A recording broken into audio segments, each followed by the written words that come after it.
to a YouTube channel near you.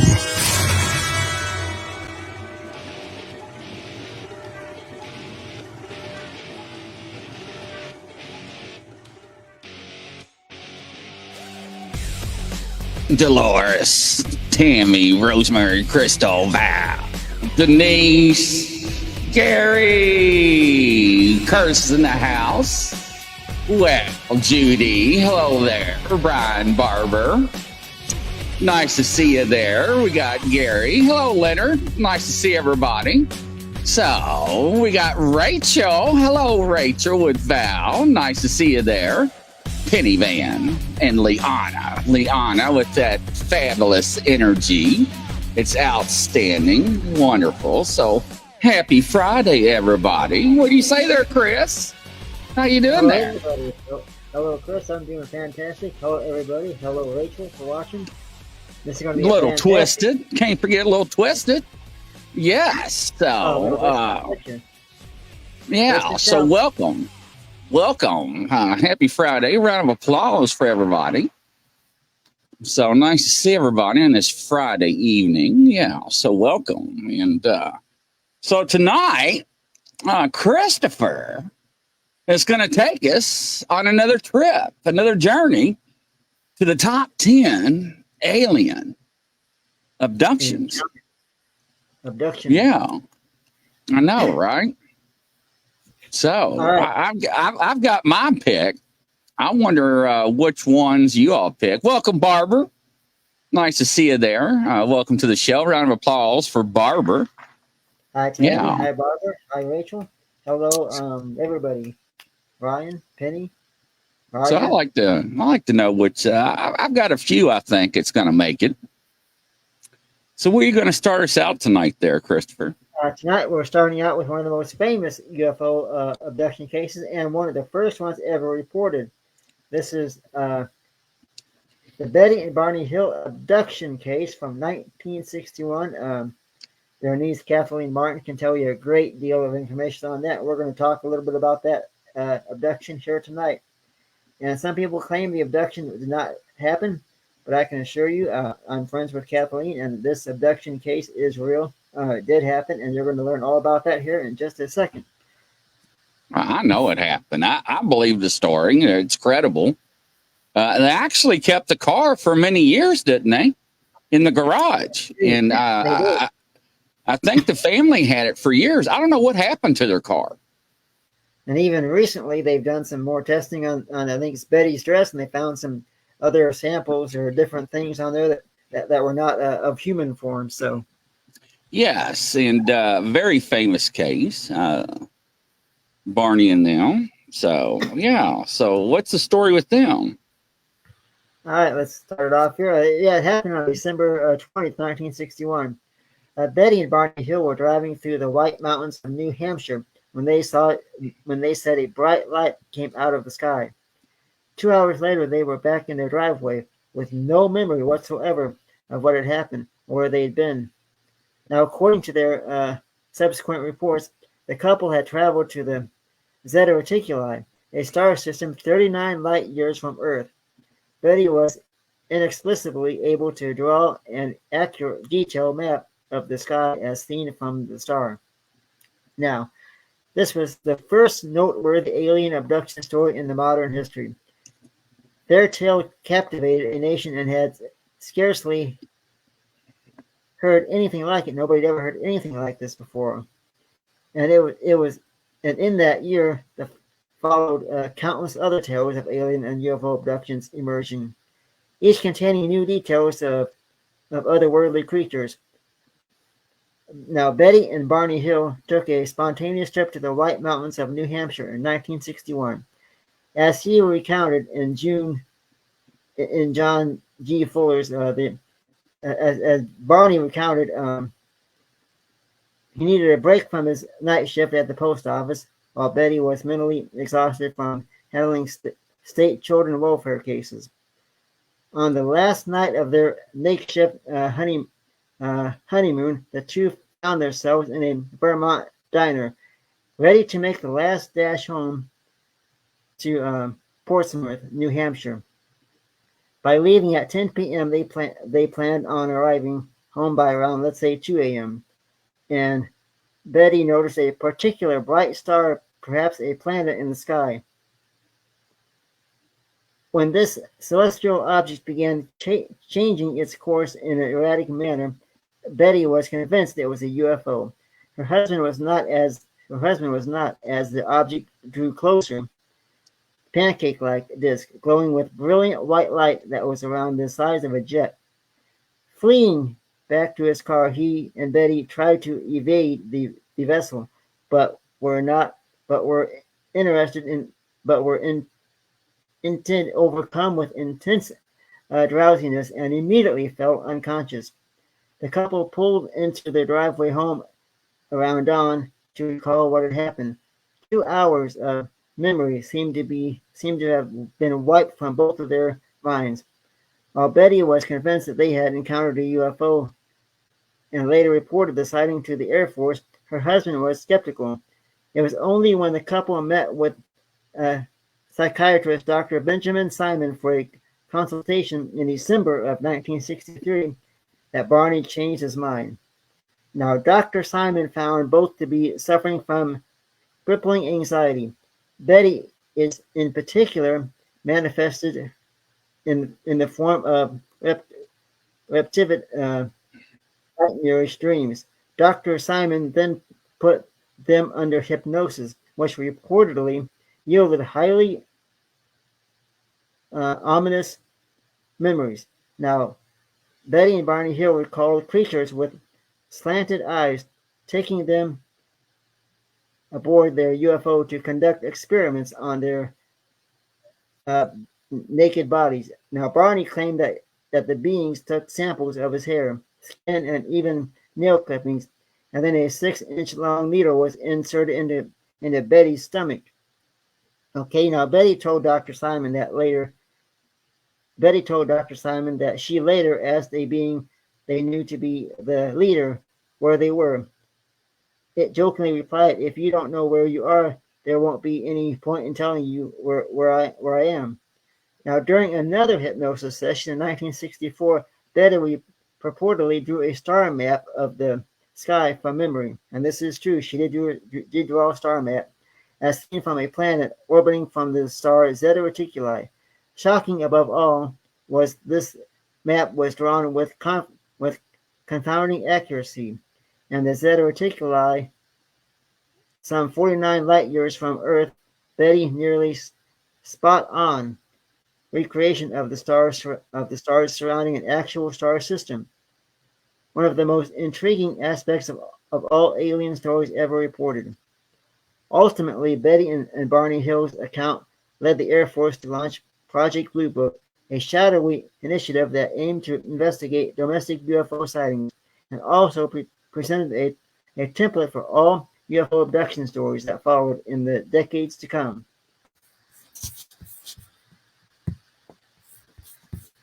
And that was Betty and Barney Hill's story. We're now going to see a photo of the two of them. Just 1 second here.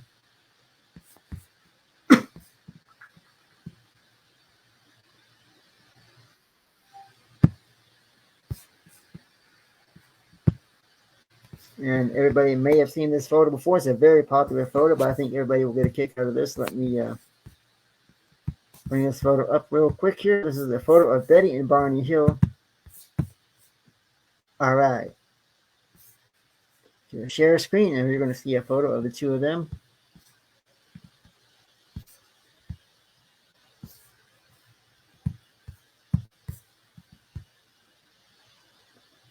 And there you have it, folks. That is Betty and Barney Hill. I hope everybody can see that photo. And that's a newspaper of their abduction that they're holding up that tells the story of their encounter. That is Betty on the left, and Barney on the right. And Barney was skeptical at first about their abduction until the hypnosis, when he then began to recall. In fact, I've even heard some of the tapes from that, and it is fascinating because you can tell by his voice and even her voice that they really did happen, and they were traumatized by it. And even to this day, people still think that maybe it was all just a hoax, but I can assure you it was not. And the dog in that photo is actually They're Barney's dog. I don't remember what the dog's name is, but they were friends. And so that is Betty and Barney Hill's abduction story, and we'll move on to the next case. If anybody has any questions about this, shoot me questions. I'll be sure to answer.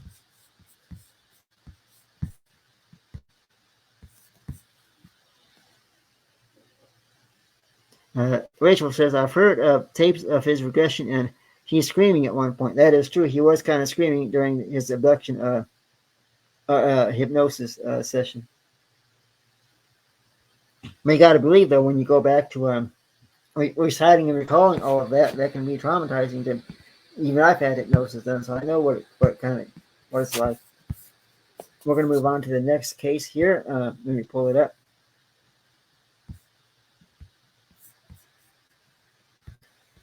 We're counting down to the very final case, and this is the. Here we go. Stand by, Chris. I want to play a little bit of that audio. Oh, sure, great. If you're not afraid. I'm afraid now, but I wasn't afraid. I was afraid when I saw the men in the road. Men in the road? I've never been so afraid in my life. Tell me about the men in the road. Dr. Benjamin Simon began hypnotic sessions with Betty and Barney Hill on January 4th, 1964. Today we present to you the raw audio of one of those sessions. Through the power of hypnotic recollection, Betty Hill embarks on a journey that peels back the layers of their chilling encounter that took place in rural New Hampshire in 1961. Immerse yourself in Betty's extraordinary story as we follow her down the dark alley, unraveling the unsettling truth.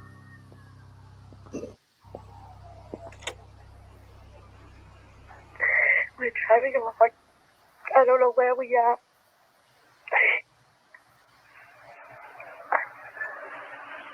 I don't even know how we got here. We've been driving, and I don't know how long, and we haven't even been talking. I just been sitting here feeling that something's going to happen. And I'm not really too afraid. Except right now I am. At that time I didn't feel afraid.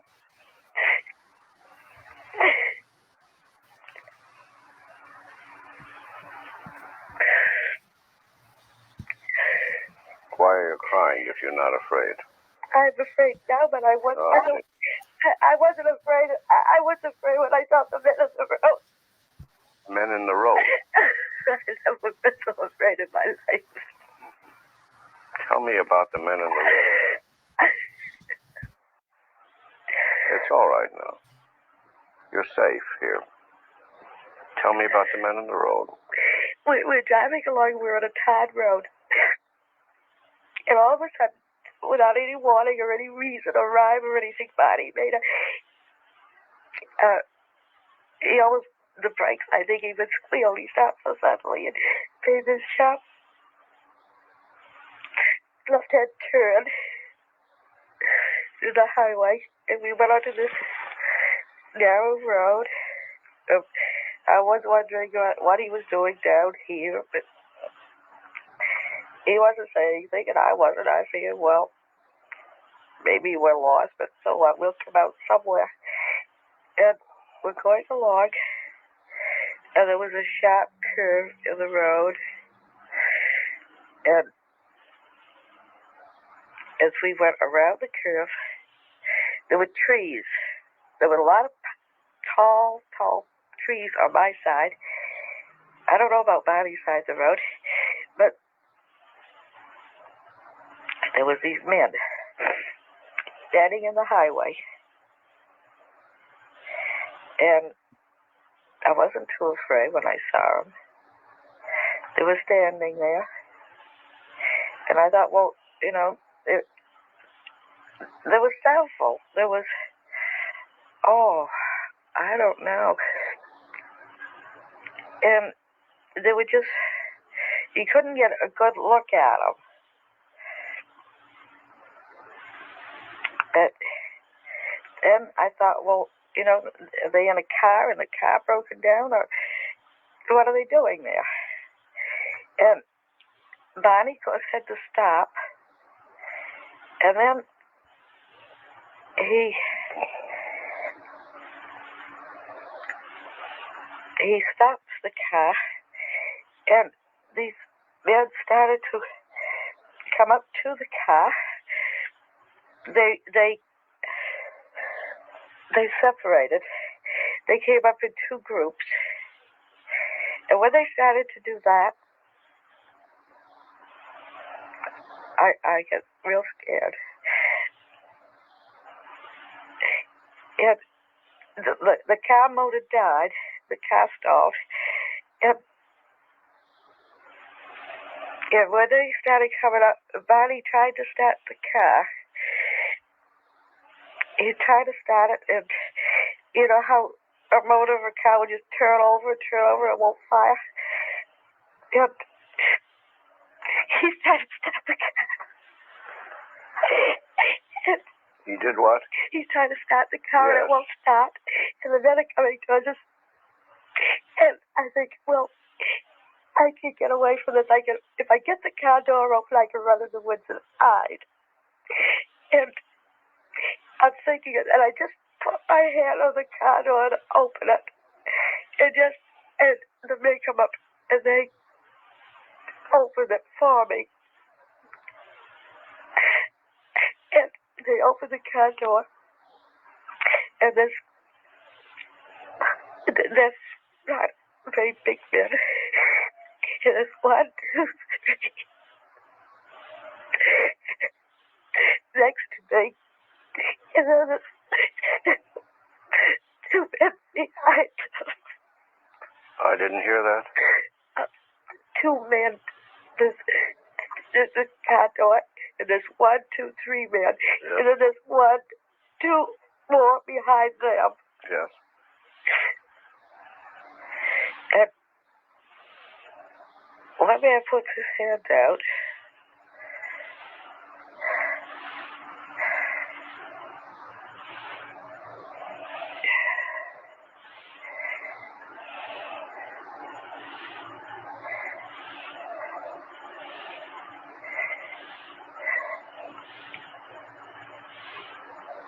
Go on.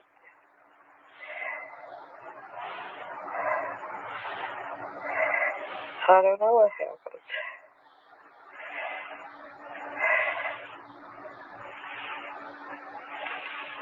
You can remember everything now.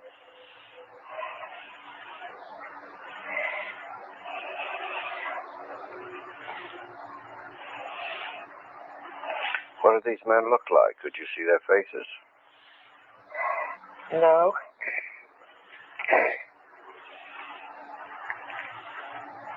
How were they dressed?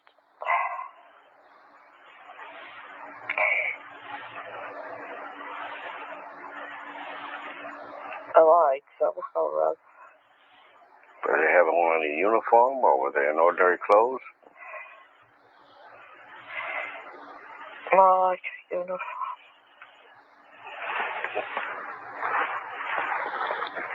Uniform. Does it resemble any uniform you know? I couldn't see. There's a couple of men behind me, and then this body, and there's a man on each side of him, and my eyes are open. My body's still asleep. He's walking, and he's asleep. And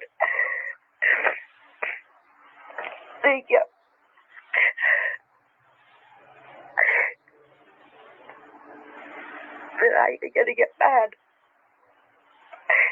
And they go, who the heck are these characters, and what do they think they're doing?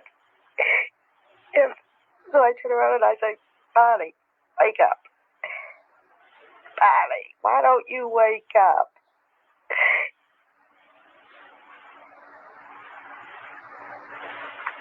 And he doesn't pay any attention. He keeps walking. And I keep going a little bit further, and I turn around and I say his name again, Barney, wake up. He doesn't pay any attention. And then the man who's walking beside me here says, oh, is his name Barney? And I turned around and I looked at this man, and I figured it's none of his business. So I didn't speak to him. Did we keep walking?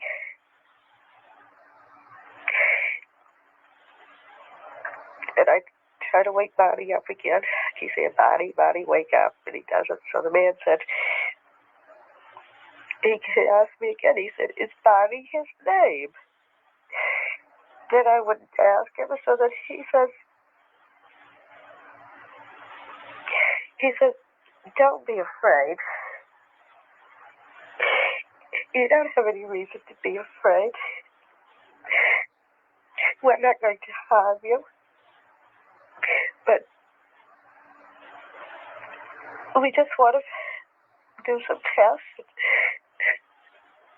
When the tests are over with, we'll take you and Bonnie back and put you in your car. And you'll be on your way back home in no time. And so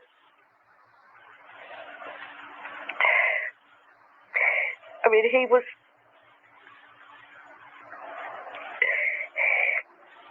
sort of reassuring in a way, but I can't say I trusted what he said. And I wasn't sure what was going to happen, and we kept walking, and the body was still asleep, and then... You mean he was walking in his sleep? Yeah, he was just like sleepwalking. These men spoke good English? Only one spoke, the one who was on my left. And he said, and then he was more or less,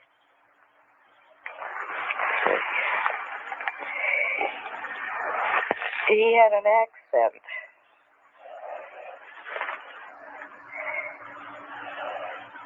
He had sort of a foreign accent. But he was very, businesslike. So then we kept walking. We came to a clearing.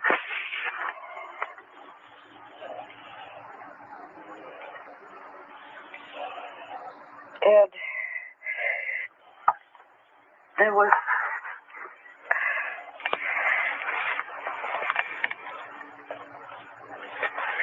came to the clearing.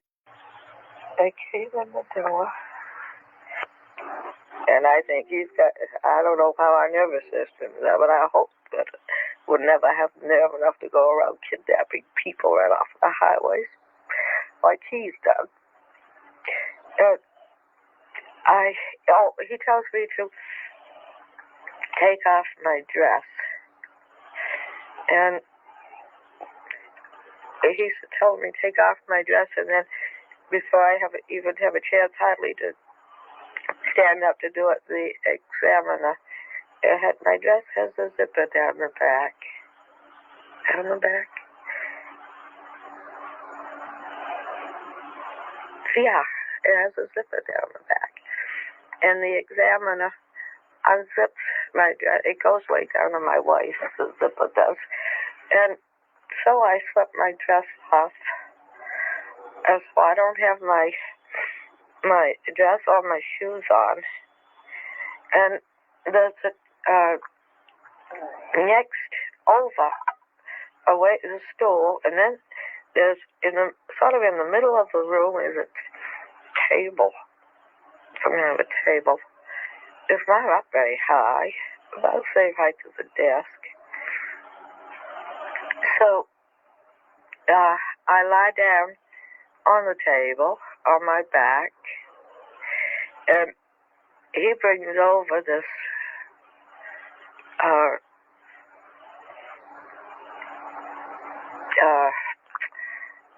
how can I describe it? They're like needles. There's a whole cluster of needles, and each needle has a wire running from it. So then they roll me over on my back.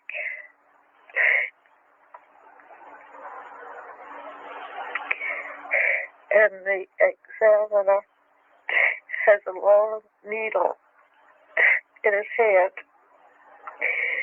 And I see the needle. And it's bigger than any needle I've ever seen. And I asked him what he's going to do with it. And he said, just a simple test of alternating. And I asked him what. And he said he just wants to put it in my navel. And it's just a simple test. And I tell him, no, it will hurt. Don't do it. Don't do it. And he said, no, it won't hurt. And he sticks a needle into my navel.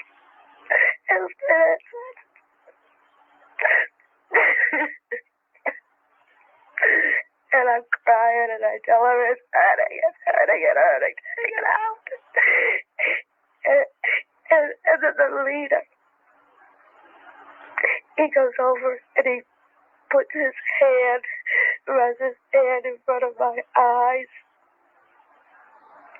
And he says, I'll be all right. I won't feel it.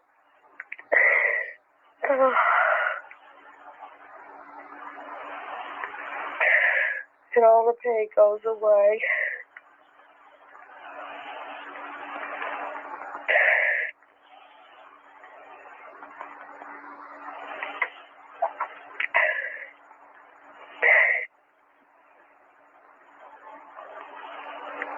Dad.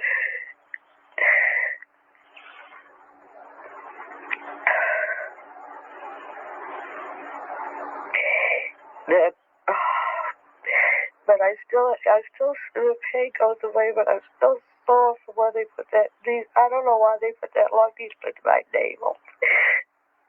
I tried to tell them they shouldn't do it. But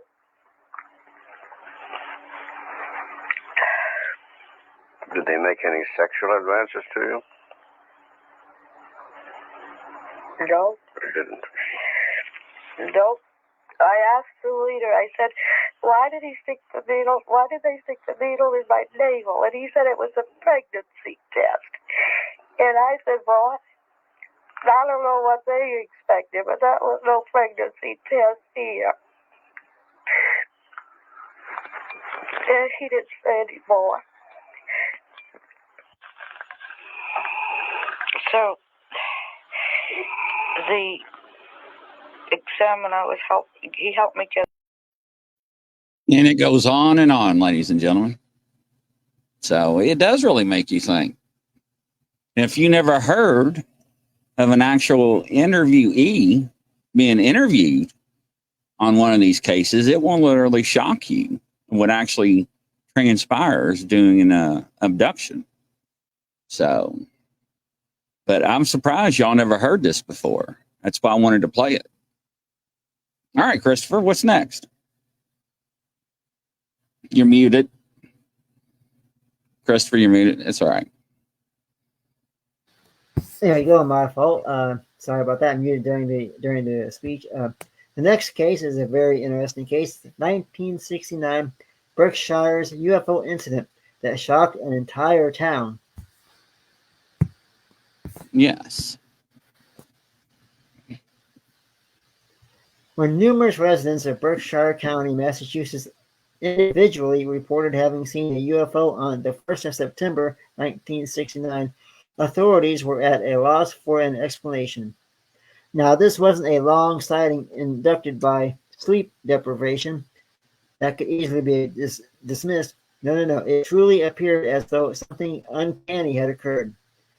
Let's set the stage here. On the evening in question, residents spotted lights above Sheffield in the southern Berkshire. Many of the witnesses said that the lights were fitted to an unidentified disc-shaped craft. that was maneuvering in unprecedented ways. Some witnesses claim that they lost track of time as they gazed with stunned fashion at the object. Thomas Reed was 9 years old at the time in the car with his mother and brother and grandmother the night the family noticed a group of glowing orbs dash out of the roadside trees. Now, Thomas Reed claims that something outstanding happened when heading home. His family approached Sheffield Bridge. It came to a stop. Off the right side of the road. He recalled of the glowing orbs. Now everything got calm. It was like being in the middle of a hurricane. There was like a barometric change in pressure. It was just like a dead silence. Then there was an eruption of crickets and frogs, and it was really, really loud. The family suddenly found themselves back in the car, but they had inexplicably lost 2 hours of memory. Stranger still, Thomas Reed's mother and grandmother had somehow switched car seats. Now, isn't that shocking? Imagine finding yourself in a different seat just like that. Despite any tangible evidence of the Berkshire UFO incident, Reed has remained steadfast in his account. He has said over time the family regained some memory of the incident, including having been a hangar-like facility with other people. They were inside a facility with other people. Now we encouraged something, said Thomas Reed. It was definitely not of this world. We encountered something, he says. It was not of this world. This hangar thing we were in was huge. It was larger than a football field. This halfway we had seen was circular with a Y configuration, almost to control the flow of traffic. This one room had a bow in the wall that was rounded. It's important to remember that Reed was only one of dozens of people who reported witnessing a UFO in the Sheffield area that night. Some were adults who called into the local radio stations to report the sighting. Others were children who began drawing UFOs in class. That's interesting. Kids drawing UFOs remind you of that school incident from way back when. Right. There must have been 20 or 30 sketches that were drawn. And here's the thing that always gets me is when kids draw pictures of UFOs or ETs and they've never seen one before, you know they saw something. There must have been 20 or 30 sketches that were drawn by children in the 4th grade class. They hung underneath in the class. They hung underneath in the class board in the Sheffield school. More than one of those hang in the Roswell Museum today. People don't realize the significance of this, and so it was just us. And we're going to see a photo of that here in just a second. Let me bring the photo up, and then we'll do a screen share of the Berkshire incident.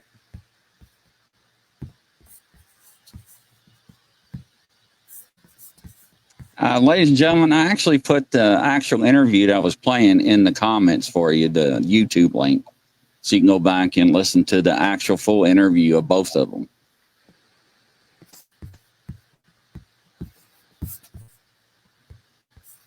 Okay, let's do a screen share, and you will see a photo of the. This is a photo you'll see in the photo where the family was driving, and this is let's see here.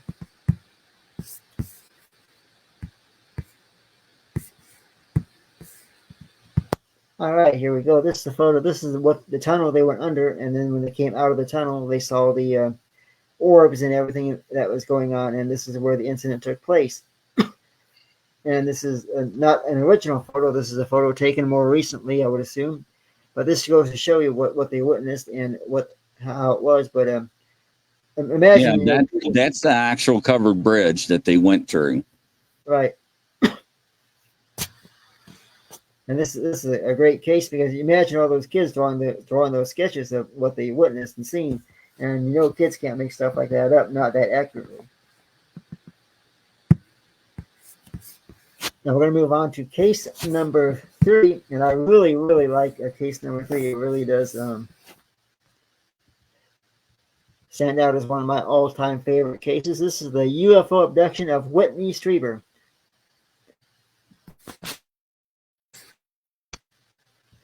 Whitney Strieber has written fiction for more than 40 years, with notable titles including the horror novels The Wolfman and The Hunger Strieber.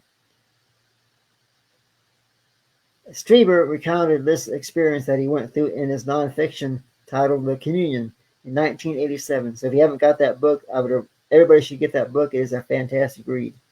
The alleged incident occurred on the night of December 26, 1985, as Strieber slept alone in his cabin in the woods.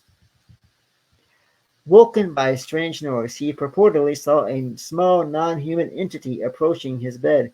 Suddenly, it was morning. Not only had he awoken disoriented, but he felt oddly aggressive too. It was during a session of regressive hypnosis a few months later that some of his memories returned. Now, according to Strieber, beings that he has since referred to as the visitors entered his home and abducted him. While seen as a work of fictional added to his catalog of alien stories by many, Strieber has never wavered from his position. In fact, his later work only doubled down on the notion that aliens were visiting him. In his book, The Key, A True Encounter, Strieber details another alien encounter that he claims took place in Toronto, Canada. Asleep in his Delta hotel room in the middle of the night on June 6, 1998, Strieber claimed to have been visited by another mysterious stranger. I got up to open the door, thinking it was the room service waiter. Strieber recalled it was not. It was a man I described as about 5.5 feet tall, older looking, like someone in the 70s. He wore dark colored clothing, a turtleneck, and a charcoal slacks. Strieber claimed the visitor stood motionless by the window for nearly an hour, expounding on the dangers of creating an intelligence more evolved than its creator. Strieber said it was the most extraordinary conversation I've ever had in my life. Now, many are skeptical of Strieber's alien abduction claims, but one former Green Beret commander and developer of weapons at Los Alamos, New Mexico, believes him. For more than 2 decades, I have been interacting with Whitney Strieber and found him to be one of the most intelligent and thoughtful researchers in the field. There is no doubt he has had some very strange experiences, one that even he does not claim to fully understand. And we're going to do a screen share. You're going to see a photo of Strieber here in just a second. Okay, we'll bring this up and do a screen share. This is what Whitney Strieber claims he witnessed. This is a photo of the ETs that he came in contact with. We'll do a screen share right now, and you'll see that photo.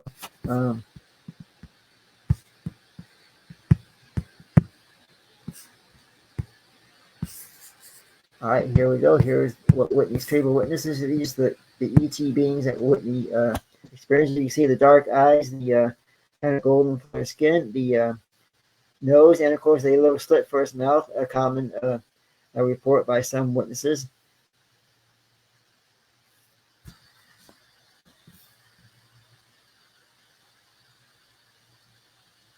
Yeah, Penny Van, back in the old days, the covered bridges, women would take unwanted children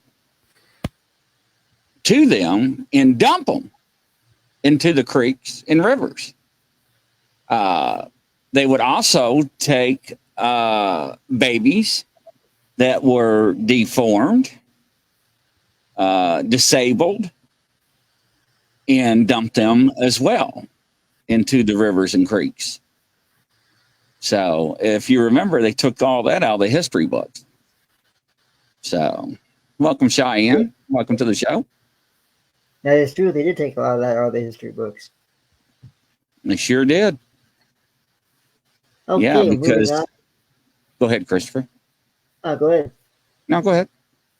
Okay, we're moving on to the next case, the Pascagoula alien story that saw two fishermen subjected to experimentations by ETs aboard craft. And everybody's probably heard this story before, but it is so fascinating. We're going to go talk about it again. And this is, I've actually heard some of the tapes from this as well, too, of their of the hypnosis therapy that they went under. But this took place on October 11th, 1973. Calvin Parker and Charles Hickson went fishing on the banks of Pascagoula River in Mississippi. Now, at first, when Parker saw blue lights reflected in waters, he thought police had come to instruct the two to leave. A big light came out of the clouds, Parker recalled. It was blinding light. It was hard to tell with the light so bright, but it looked like it was shaped like a football. I would say, just estimating, it was about 80 foot. It made very little sound. It was just a hissing noise. Parker claimed that 3 legless creatures floated out of the vessel towards him. He described all 3 as having mitten-shaped claws, while one was necklace and the other gray appeared to be more feminine. When one of them tried to wrap its hands around Parker's neck, his natural response of fear oddly subsided. I think they injected us with something to calm us. I was kind of numb and went along with the program. Parker alleged that he and Hickson were taken aboard an alien vessel and experimented upon. Now afterwards, the 2 terrified fishermen found themselves back on the riverbanks as though nothing had happened. They drove to the Jackson County Sheriff's Office and told Captain Glenn and Sheriff Freed Diamond the entire story. When I got in there, they had me, Hickson told the police. There was no seats, no chain. They just moved me around. I couldn't resist them. I just floated, felt no sensation, no pain. They kept me in that position a little while. They'd raised me back up. Hickson claimed that a machine resembling a giant eye looked over his entire body. He said he was surrounded by inhuman 5-foot-tall beings. Captain Ryder didn't believe the 2 fishermen. He stepped out of the interrogation room, but left a secret recording device running in hopes of obtaining proof that their alien stories were fabricated. And what he was hoping was that while he left the tape recorders running, that they would give away like, oh, we're just joking around, we got these people fooled. But when he later played the tapes back, he thought, oh, I guess they were. Something did happen.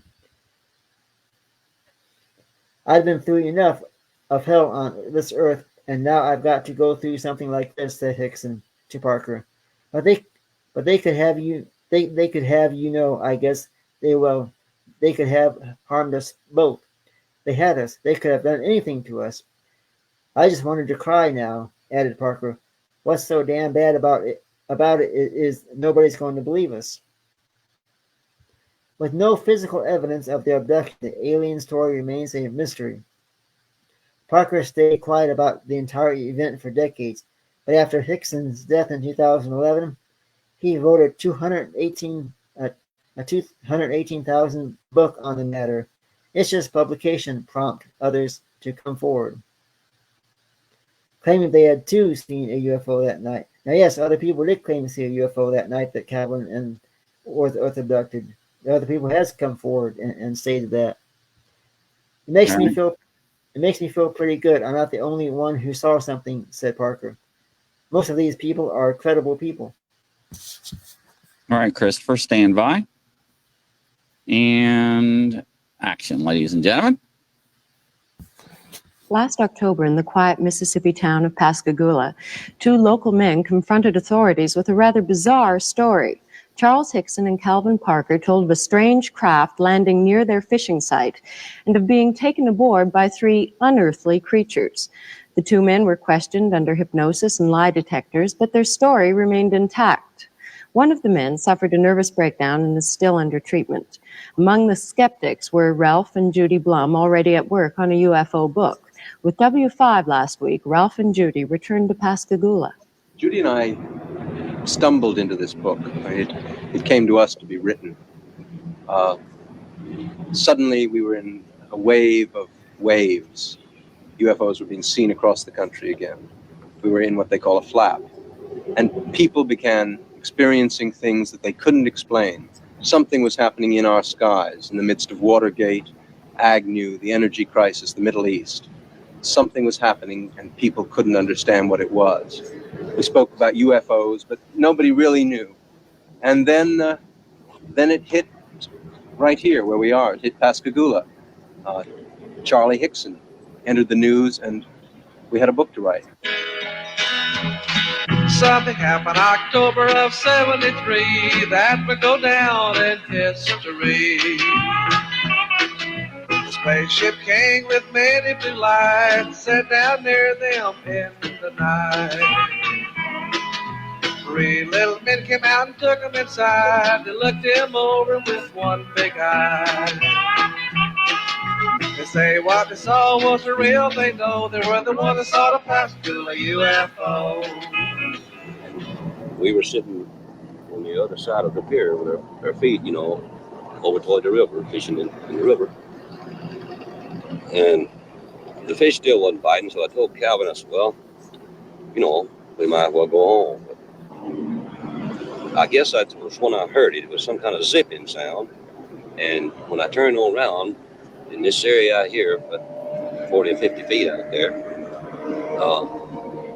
there was some kind of crab, it looked like it's going to come right onto the ground. But it came on down and hovered about 1.5 feet or 2 feet off of the ground. We didn't know what to do, the river behind us and that out there not knowing what it was. So, and then before we had time to really do anything, it seemed like an opening appeared. Toward the end, it was, toward us. And the blue light, it had blue flashing lights as it was, approaching the ground, but then they went out. And when the opening appeared, some source of light came from the inside. It was just almost blinding. Sheriff Diamond, can you tell me just what happened that night? No, sir, I can't. All I can tell you is there was 2 men came into the sheriff's department approximately 8:30 and 9 o'clock. They were all excited, upset, wanting to climb the walls, hysterical, crying. That's actually all I know is what happened. And as far as me seeing what happened, I don't know. Of course, we could see them in the opening coming from, when it started out to craft. But Did you think it was people coming out at first? Well, they had. I kind of thought it was people at first, off like that. But of course, when they appeared there in front of me, it was the most shock I've ever had in my life. What did you see? Well, they were shorter than me. I'd say about 5'2" or 3", and they didn't have a neck. They had, it seemed to come directly to their shoulders, and they had something that came out to a point about where a nose would be, and on each side the ears. And I believe that they looked like they were a little longer on the ears than the nose. But still pointed the ears. They were still pointing, yes. But since I was down there, since I was a physician and several other scientists and investigators were asked to consult and look into the situation, I was asked would I mind if I would be present, and I said I wouldn't mind at all. And while it is still very difficult for us to believe that a spaceship landed and that robot-type creatures came out and actually took these 2 people into the spaceship, these men, in my opinion, believed that they saw this and that they were being honest in reporting what they have reported.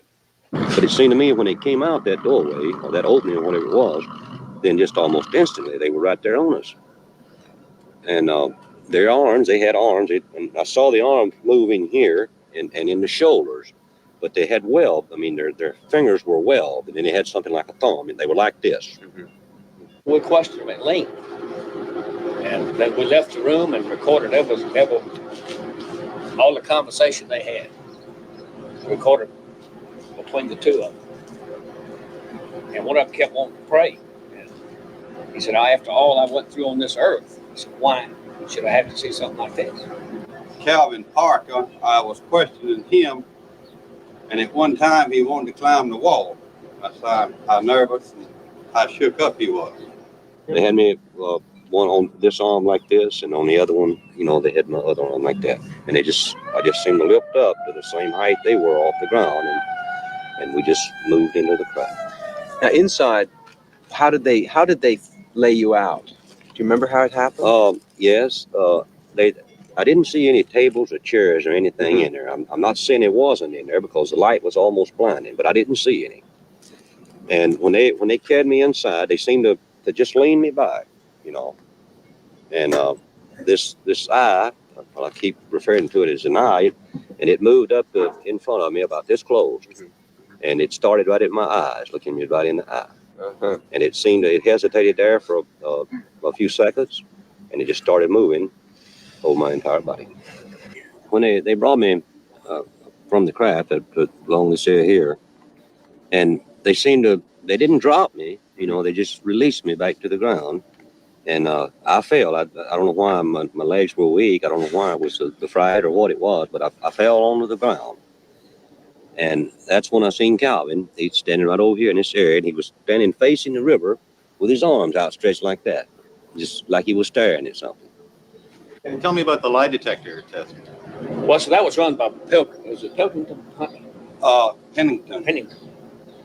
That they run this type of test about 6 times a day. And when they were asked to come over here to talk to these people, they had in their mind that it was just a big joke. And if I understand it correctly, they ran one test on Mr. Hickson. The machine showed that he was telling the truth. Then they run another one. And then the examiner, he began to wonder himself. So he ran the third test, and he believed just what Mr. Hickson had told him. So, doesn't that sound like something out of a movie where that I come out of the craft and met him in his face and just start slowly scanning the body? Does that sound familiar out of a movie? I'm just saying, ladies and gentlemen. So, Christopher, time's up. So it's wonderful. All right. But yeah. Well, folks, ladies and gentlemen, we will do a part 2 of this, and even get down to some of the even more cases. And hope everybody did enjoy this. This was really very well put together. And please put your comments in the comment box. And yeah, so somebody's already naming one movie. There's another movie where that actually happens. So it's interesting how they take people's accounts and turn them into movies, right? So are they telling the truth? Telling us. I like that, right? I just fabricated a new word. Telling us the truth. Are they showing us reality? I'm just saying, ladies and gentlemen. So from coast to coast, around the world. We'll catch you on Sunday, ladies and gentlemen, or tomorrow. I'm sneaking in a show on a Saturday. Yeah, I got a group coming on tomorrow. It's a special edition. I'm not going to tell you nothing about it. It's going to be a huge panel, and it's all a surprise. So tune in for that tomorrow. I'll have it posted. God bless everybody. We'll see you tomorrow. Take care. Thanks, Chris. Thanks for watching. Thank you.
to a YouTube channel near you.